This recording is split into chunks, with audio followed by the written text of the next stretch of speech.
Why is Russian President Putin replacing key war commanders at this crucial stage of the Ukraine conflict?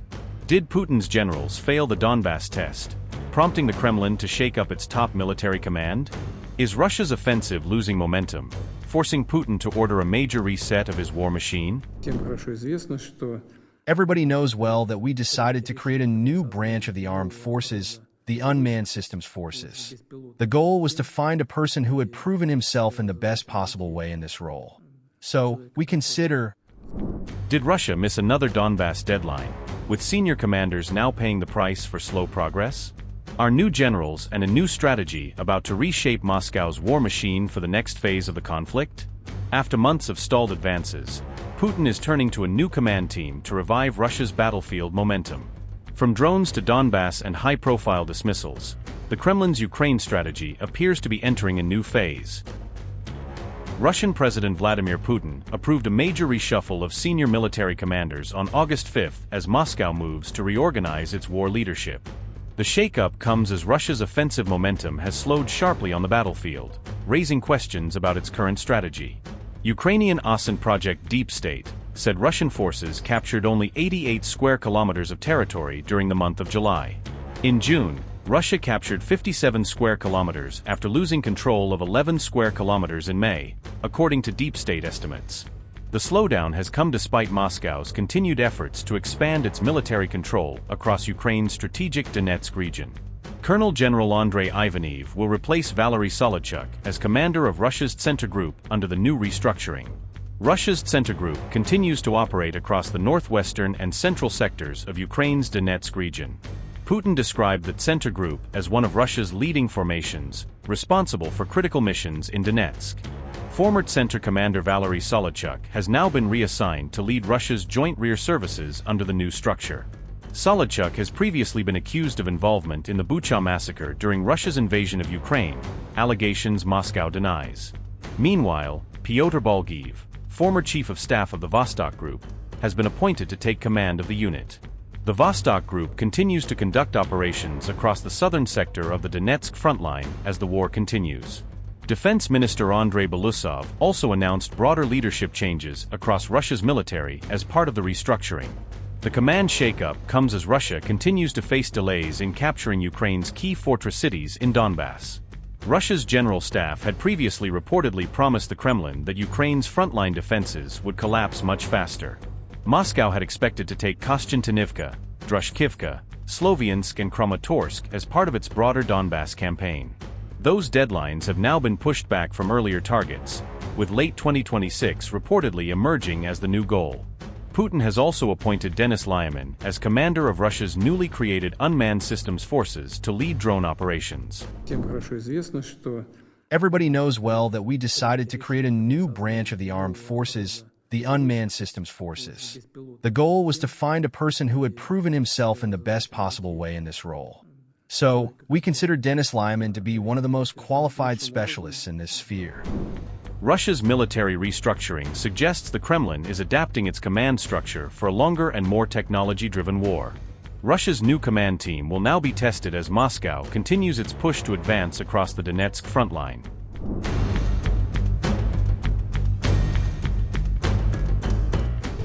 Baltic security fears are growing sharply as Russia's ongoing drone war may now be entering a dangerous new phase entirely. Russia may use captured Ukrainian drones against NATO, Lithuania's own defense minister explicitly warned on August 6. Moscow could specifically target critical infrastructure across the Baltic region, according to Lithuanian military intelligence assessments. This alleged plan could deliberately help Russia create widespread confusion over exactly who launched any given attack. Officials warned that such staged operations could allow Moscow to completely deny responsibility for strikes on NATO soil. Lithuania's defense minister Robertas Kaunas said, and I quote, "We have information that Russia is considering the possibility of launching unconventional kinetic attacks against critical infrastructure in the Baltic region.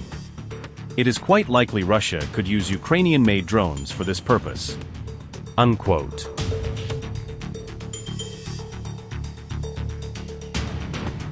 A Ukrainian interceptor drone reportedly recorded a suspicious unidentified UV during an encounter on August 1, according to the report.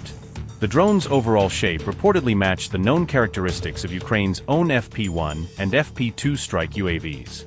Analysts at Militarny claimed this particular UAV sighting may indicate Russia is already actively using captured Ukrainian drones.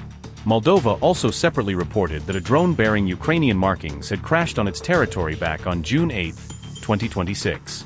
That specific incident occurred during a large-scale Russian missile and drone strike campaign launched against Ukraine.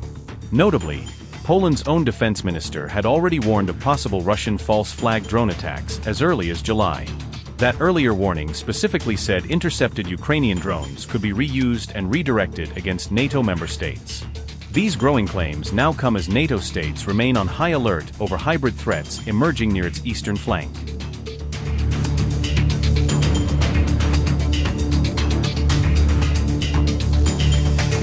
Germany has raised the alarm after an explosives-laden drone was discovered near a Ukrainian cargo aircraft at Leipzig-Halle Airport, triggering a major security operation.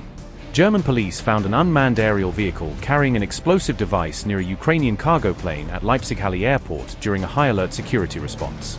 Authorities immediately suspended airport operations and diverted incoming flights while bomb disposal teams worked to safely secure and neutralize the explosive threat. Police deployed a specialized bomb disposal robot to remove the drone's detonator before safely disabling and securing the explosives without causing further danger. Leipzig-Halle Airport serves as a critical logistics hub for Germany's armed forces as well as NATO military transport operations across Europe.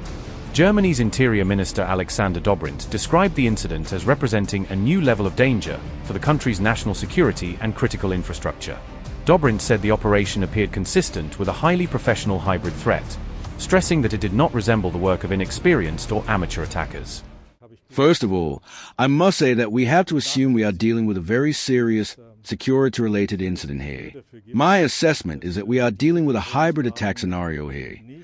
All current speculation regarding the explosives, the construction, the question of a drone, the origin, and, of course, who is behind it, is now part of the investigation and should be left to that investigation.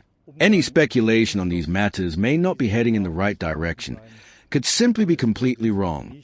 The priority right now is to investigate in all directions. However, I can certainly understand the intuition that these threats are not the work of amateurs. Rather, they require very professional preparation and execution. A high level of technical expertise is involved, as is experience in handling explosives. None of this points to amateurish methods. We are talking about a professional hybrid threat scenario that we must continue to address. We are dealing with a contest here which possibly also involves foreign powers. That will be part of the investigations. Actions clearly intended to cause significant uncertainty in Germany. Not just at airports, but in other locations as well. Not only involving drones, but other measures too. And this is part of the hybrid threat landscape we are experiencing today. Ukraine's ambassador to Germany blamed Russia for the incident, saying Moscow remained the most likely suspect behind the alleged sabotage attempt. Investigators are continuing to examine the drone, its explosive payload and all possible links to foreign actors as the high-profile investigation moves forward. Upgrade your news experience with the all-new HT app. Download now.